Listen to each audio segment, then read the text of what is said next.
Hello दोस्तों, कैसे हैं आप सब लोग। उम्मीद करता हूं काफी अच्छे होंगे। तो दोस्तों, तीन ऐसे शेयर्स हैं जो कि फाइनेंशियली और फंडामेंटली स्ट्रांग भी चल रहे हैं और उसके अलावा ज्यादा महंगे भी शेयर नहीं है, पर फिर भी इनके अंदर कोई भी तेजी नहीं देखने को मिल रही है।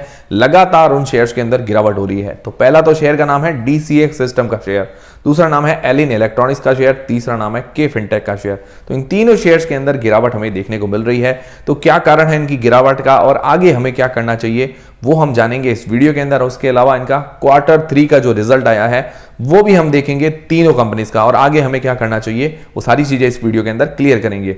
वीडियो शुरू करने से पहले टेलीग्राम, इंस्टाग्राम और फ्री में डीमेट अकाउंट सबकी लिंक आपको डिस्क्रिप्शन के अंदर मिल जाएगी। और चैनल पर अगर आप नए हैं तो बेल आइकन पर दबा के रख लीजिए और चैनल को सब्सक्राइब करके रख लीजिए ताकि आपको सीधा नोटिफिकेशन मिल जाएगा। तो सबसे पहले बात करें डीसीएक्स सिस्टम के शेयर की, तो इसका आईपीओ अभी ही कुछ टाइम पहले आया था। 207 रुपए के अंदर इसका आईपीओ आया था। उसके बाद 319 रुपए तक इसने हाई बनाया है, 319 रुपए तक हाई बनाया है। जिनके पास भी एक लॉट था तो करीब करीब उनको 7,000 रुपए का प्रॉफिट दिया है इस शेयर ने, तो काफी अच्छी बात है। पर उसके बाद क्या है कि 300 का हाई बनाने के बाद लगातार इस शेयर के अंदर गिरावट हो रही है। काफी लोगों ने हाई पर एंट्री बनाई है तो उनको काफी ज्यादा लॉस देखने को मिल रहा है, क्योंकि अभी इस शेयर की जो प्राइस है 171 रुपए चल रही है। तो अब हमें आगे क्या करना चाहिए और इस गिरावट का कारण क्या है वो भी जानते हैं। तो अगर इसके गिरावट का कारण हम ध्यान से देखें तो अगर इसका होल्डिंग पैटर्न अगर आप देखते हैं तो FIIs मतलब फॉरेन इंस्टीट्यूशनल इन्वेस्टर्स, DIIs और उसके अलावा म्यूचुअल फंड के इन्वेस्टर्स, तो इन्होंने किया है कि अपना जो स्टेक है वो थोड़ा सा कम किया है इस शेयर के अंदर। हालांकि हो सकता है प्रॉफिट बुकिंग भी हो गई होगी, मतलब जो हाई लेवल था उससे प्रॉफिट बुकिंग भी हो सकती है, जिस कारण क्या है कि उनका स्टेक कम हुआ है। इस कारण थोड़ी बहुत गिरावट जो है हमें लगातार देखने को मिल रही है। पर यह गिरावट ज्यादा है, जिन्होंने हाई लेवल पर एंट्री बनाई है उनके तो पैसे लगभग आधे हो चुके हैं।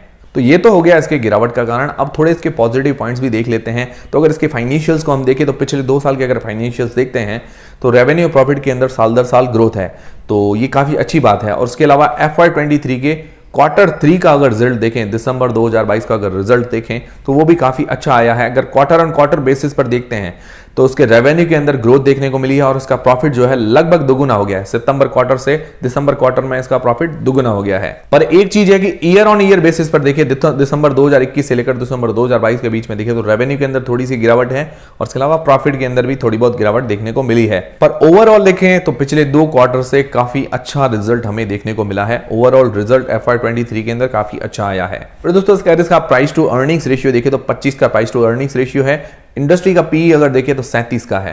तो अपनी इंडस्ट्री के जो भी शेयर चल रहे हैं, डिफेंस सेक्टर के शेयर्स, उनमें ये काफी सस्ता चल रहा है। और अभी इंडियन गवर्नमेंट ने भी फैसला लिया था कि जो भी इलेक्ट्रॉनिक्स मैन्युफैक्चरिंग को ज्यादा बढ़ावा दे रही है, तो जो भी इलेक्ट्रॉनिक्स से संबंधित जो भी प्रोडक्ट्स बाहर से आते हैं, जो भी कच्चा मटेरियल है वो बाहर से आता है, तो उस पर काफी ज्यादा टैक्स के अंदर छूट भी देने को मिल रही है।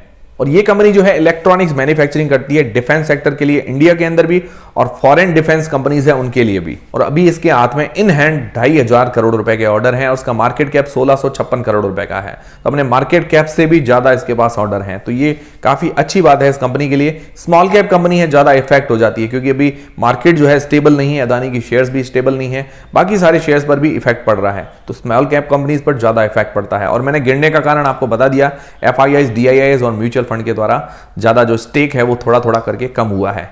तो ओवरऑल ज्यादा दिक्कत नजर नहीं आ रही है और दिसंबर क्वार्टर के रिजल्ट पिछले 2 क्वार्टर से काफी अच्छे हैं। अब जिनको ज्यादा लॉस है उनको तो होल्ड ही करना पड़ेगा। ओवरऑल कंपनी तो ठीक है, कंपनी में कोई ज्यादा कमी नजर नहीं आ रही है। और दोस्तों, आप लोगों में से किन किन लोगों के पास डीसीएक्स सिस्टम का शेयर है मुझे कमेंट करके जरूर बताइएगा।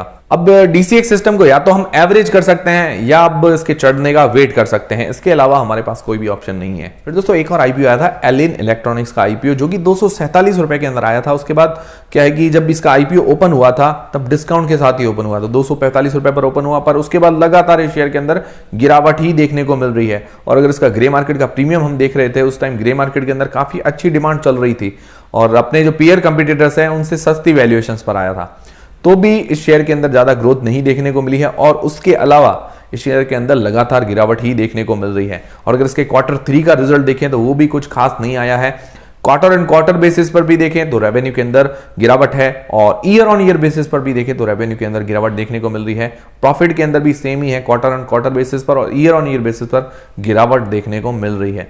पर ओवरऑल अगर दिसंबर तक जो 9 महीने होते हैं, दिसंबर 2022 तक और दिसंबर 2021 तक, अगर पिछले दोनों साल का 9 महीनों का अगर काउंट करें तो उसका जो रेवेन्यू है वो थोड़ा सा ज्यादा है पिछले साल की तुलना में। तो इस साल करीबन 659 करोड़ रुपए का रेवेन्यू जनरेट किया है 9 महीनों के अंदर, और पिछले साल था 642 करोड़ रुपए, तो थोड़ा सा ज्यादा है। ईयर ऑन ईयर बेसिस पर अगर देखें तो उस हिसाब से ठीक नजर आ रही है इस कंपनी की परफॉर्मेंस। पर फिर भी अभी इस क्वार्टर का रिजल्ट थोड़ा सा अच्छा नहीं आया है, तो ये थोड़ी चिंताजनक बात है इस कंपनी के लिए। तो फिर हमें आगे क्या करना चाहिए? तो दोस्तों अगर इसके फाइनेंशियल्स देखें तो फाइनेंशियल्स के अंदर साल दर साल रेवेन्यू प्रॉफिट के अंदर ग्रोथ है अच्छी, और उसके अलावा अगर इसका कस्टमर बेस देखें तो उसके पास बड़े बड़े कस्टमर्स हैं। इलेक्ट्रॉनिक्स मैन्युफैक्चरिंग की कंपनी है, ये जो पंखे होते हैं, एलईडी लाइट्स होती है, ये मैन्युफैक्चर करके देती है अलग अलग कंपनीज को। इसका कस्टमर बेस काफी बढ़िया है। और अगर इसका होल्डिंग पैटर्न भी अगर हम देखते हैं तो FIIs, DIIs और म्यूचुअल फंड की होल्डिंग काफी अच्छी है इसके अंदर। एक कमी है इसके अंदर, जो प्रमोटर की होल्डिंग है सिर्फ 33% की है, जो कि बहुत ज्यादा कम है। ये थोड़ी सी ज्यादा होनी चाहिए थी, इस कारण भी थोड़ा बहुत इफेक्ट देखने को मिलता है। और उसके अलावा अगर इसका प्राइस टू अर्निंग्स रेशियो देखें तो 29 का है, और इंडस्ट्री का प्राइस टू अर्निंग्स रेशियो देखते हैं तो 38 का निकल कर आता है। इस हिसाब से अपने इंडस्ट्री के शेयर है उनसे काफी सस्ता ये शेयर चल रहा है। तो ओवरऑल अभी कोई खास कमी नजर नहीं आ रही है, अभी मार्केट से सस्ता भी ये शेयर चल रहा है। हालांकि एक चीज है जो इफेक्ट डाल सकती है, इसका Q3 का जो रिजल्ट है वो थोड़ा सा अच्छा नहीं आया है, जिसके कारण हो सकता है थोड़ी बहुत और गिरावट देखने को मिले। पर वैल्यूएशंस वाइज देखें तो अभी काफी सही रेंज के अंदर ये शेयर जो है चल रहा है।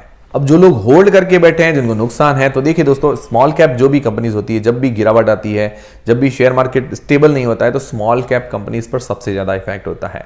और देखिए दोस्तों, कोई भी शेयर को अगर आप ज्यादा होल्ड नहीं कर पाए, आपका कोई भी टारगेट नहीं होता है लॉन्ग टर्म के लिए, तो आप क्या है कि आप आईपीओ खुलते ही हाथों हाथ बेच दिया कीजिए, ये सही फैसला रहेगा। क्योंकि काफी लोग मैंने देखा है कि वो कमेंट करते रहते हैं कि हम फंस गए, तो वो लोग क्या है कि शॉर्ट टर्म इन्वेस्टर्स होते हैं। तो शॉर्ट टर्म जो इन्वेस्टर्स होते हैं, तो पहले ही दिन उनको एग्जिट हो जाना चाहिए। मैं हमेशा आपको कहता हूं, इसीलिए कहता हूं जो लोग भी शॉर्ट टर्म इन्वेस्टर्स हैं वो पहले ही दिन एग्जिट हो जाएं तो सबसे बेहतर है। तो ओवरऑल एलिन इलेक्ट्रॉनिक्स कंपनी जो है काफी अच्छी नजर आ रही है, ज्यादा वीक कंपनी ये नजर नहीं आ रही है। तो दोस्तों बात करें के फिनटेक की आईपीओ की, जो कि के फिनटेक का आईपीओ भी जनवरी के अंदर ही इसकी शायद लिस्टिंग हुई थी। तो उसके बाद जो है अपना जो इश्यू प्राइस है उससे थोड़ा सा ऊपर तो ये शेयर गया था, पर उसके बाद क्या है कि लगातार इस शेयर के अंदर गिरावट देखने को मिल रही है। तो अगर इसके Q3 का रिजल्ट देखें तो उसके Q3 का रिजल्ट काफी अच्छा आया है। के फिनटेक के Q3 का रिजल्ट काफी अच्छा आया है। ईयर ऑन ईयर बेसिस पर इसका रेवेन्यू बढ़ा है, क्वार्टर ऑन क्वार्टर बेसिस पर भी इसका रेवेन्यू बढ़ा है, प्रॉफिट के अंदर भी इंक्रीमेंट देखने को मिला है। अगर इसका पिछले ईयर ऑन ईयर बेसिस पर अगर देखें तो इसका जो प्रॉफिट है वो लगभग 2 गुना हो चुका है। तो ये काफी बढ़िया इसका रिजल्ट है के फिनटेक के Q3 का।